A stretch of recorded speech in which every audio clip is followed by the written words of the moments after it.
Welcome to Stories for Lip Reading. If you haven't used our website before, we suggest you look at our How to Use page before you begin. We hope you enjoy this ghost story, which is called Out of the Ages by Lewis Thomas. It has been filmed in 3 episodes. Here is the first one. Out of the Ages, Part 1, The London Charterhouse, 1820. Master Bowen!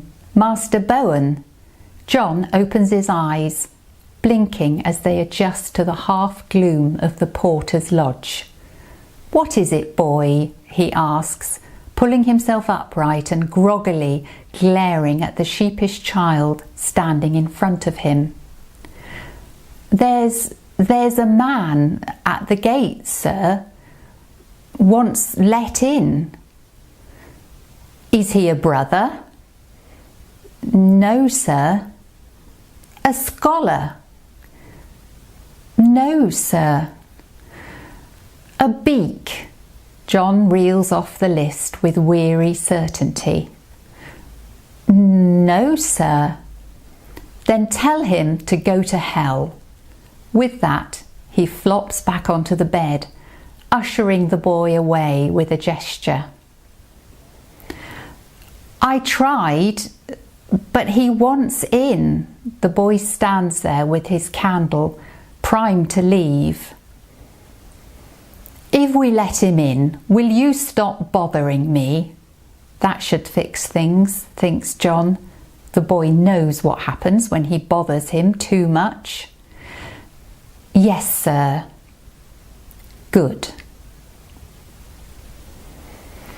John gets up, pulls on his tunic, drawing a hand across his face in the process, and makes a mental note to go to the barber soon for a shave.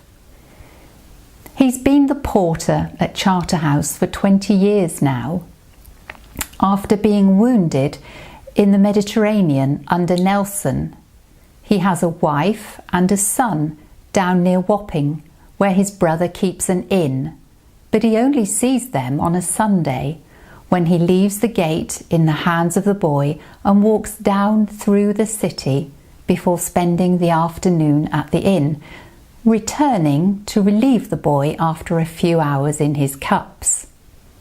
He muses on this as he descends the stairs, swapping his groggy manner for what he thinks is a passable stab at pompous intimidation, designed to put the man waiting at the gate in his place.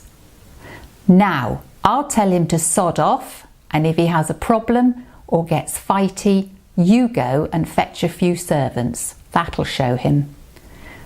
"Yes, sir." The boy looks back as he says this, missing a step in the process. He'll make a good porter one day, thinks John, as long as he has an assistant to keep him from burning the lodge down. As they reach the door, the boy sets the candle down on a small table, next to which lie his mattress and the remains of his supper. Flicking open the spy hole, John can see the man waiting, hunched within a cloak and leaning on a stick. "You want lodging?" he asks, his voice carrying to the street through the hole. "Please," says the man, in an accent that John can't quite place.